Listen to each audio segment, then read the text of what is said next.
Qala fa akhbirni 'anil ihsan. Qala an ta'budallaha ka'annaka tarah fa in lam takun tarahu fa innahu yarak. Ihsan yaitu hendaknya engkau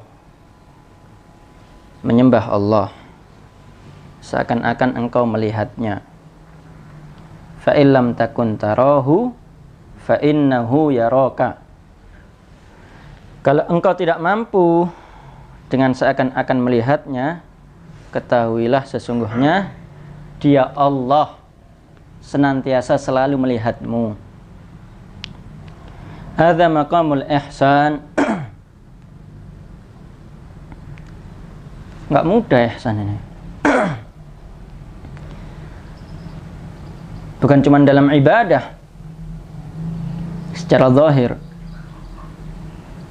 bahkan setiap nafasnya, setiap detiknya daripada kehidupannya senantiasa selalu musyahadah, menyaksikan ketuhanan Allah Subhanahu wa ta'ala.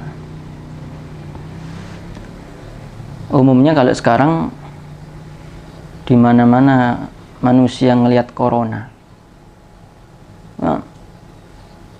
Allahnya nggak kelihatan. Di mana-mana terhantui oleh corona. Lebih takut kepada corona daripada kepada Allah. La ilaha illallah hisni wa man dakhala hisni amina min azabi. Yang mengucapkan kalimat la ilaha illallah masuk bentengku, kata Allah dalam hadis qudsi. Siapa yang masuk bentengku aman daripada azab atau siksa atau bencana atau musibah atau penyakit atau virus ataupun apa itu namanya. Karena riwayat hadis banyak yang menyatakan siapa yang takut kepada Allah akhafahu kulla syai', segala sesuatu yang ada di alam semesta akan takut kepadanya. Siapa yang tidak takut kepada Allah, maka segala sesuatu akan membuatnya takut. Faham? Dan pernah Al-Fakir sampaikan bagaimana Rasulullah berwasiat kepada pemuda Abdullah bin Abbas kalau nggak salah, ihfazillah yahfazka, ihfazillah tajidhu tujahak. Jaga Allah, kamu dijaga oleh Allah. Jaga Allah, Allah akan menunjukkan jalan petunjuknya kepadamu sehingga kamu bahagia, tenang, damai, sejahtera, gak ada bingung, gak ada gelisah, gak ada sumpek, gak ada krisis, gak ada corona. Faham? Umat manusia di akhir zaman karena gak kenal dan jauh daripada Allah Subhanahu wa ta'ala, berkhusus kita, akhirnya sama yang lain terlalu parno, terlalu takut, berlebihan takutnya. Penyakit itu ada banyak macamnya. Ada stroke, ada diabetes, ada kolesterol, hipertensi, ataupun apapun namanya itu. Bahkan yang ringan, flu, batuk, pilek, semuanya itu penyakit yang tatkala kita nggak fit, kita akan terkena penyakit tersebut. Bukan terus kalau flu, batuk, terus corona, bukan. Ya? Nggak semuanya terus divonis corona, lah repot ini. Jadi waspada, ikhtiar harus untuk menjaga zahir batin kita agar selalu sehat. Tapi takut berlebihan itu sudah nisfudda, bagian dari penyakit sudah. Faham? Wal itmi'nan, adapun tenang, gak gelisah, gak takut, gak parno, itu sudah obat. Faham?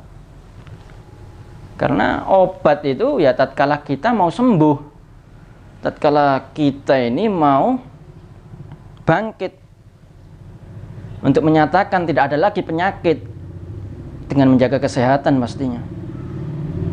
Tapi kalau senantiasa memelihara ketakutan, ya nggak bakal sembuh. Akan senantiasa selalu takut. Paham ya? Takut yang wajib dipelihara itu takut kepada Allah.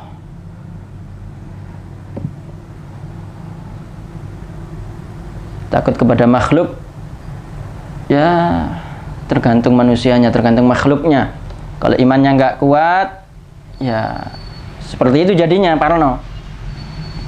Tapi orang-orang yang beriman, imannya yang kuat kepada Allah, sama serigala, sama singa, harimau, nggak takut mereka. Bahkan harimau, singa itu yang takut kepada orang-orang yang beriman, yang tunduk.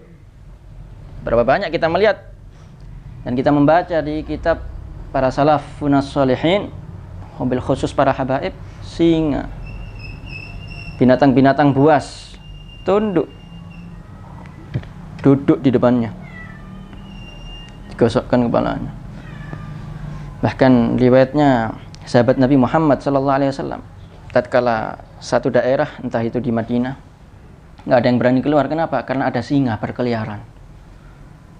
Subhanallah, dia hampiri itu singa, dia elus-elus kepalanya, nggak berbahaya kepadanya.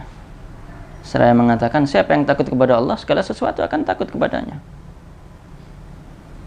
Siapa yang nggak takut kepada Allah, segala sesuatu akan menakutinya.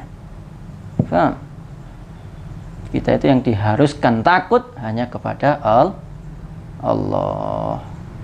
Yang lain itu ya sebatas ikhtiar. Paham? Takut sewajarnya, karena ya udah manusiawi, sudah kodratnya. Itu walanabluwannakum bisyai'in minal khauf, diuji dari segala macam ketakutan, baik sedikit ataupun banyak. Tapi para aulia tidak ada takut. Ala inna auliya Allahi la khaufun alaihim walahum yahzanun. Gak ada takut, gak ada gelisah, gak ada susah, gak ada bingung.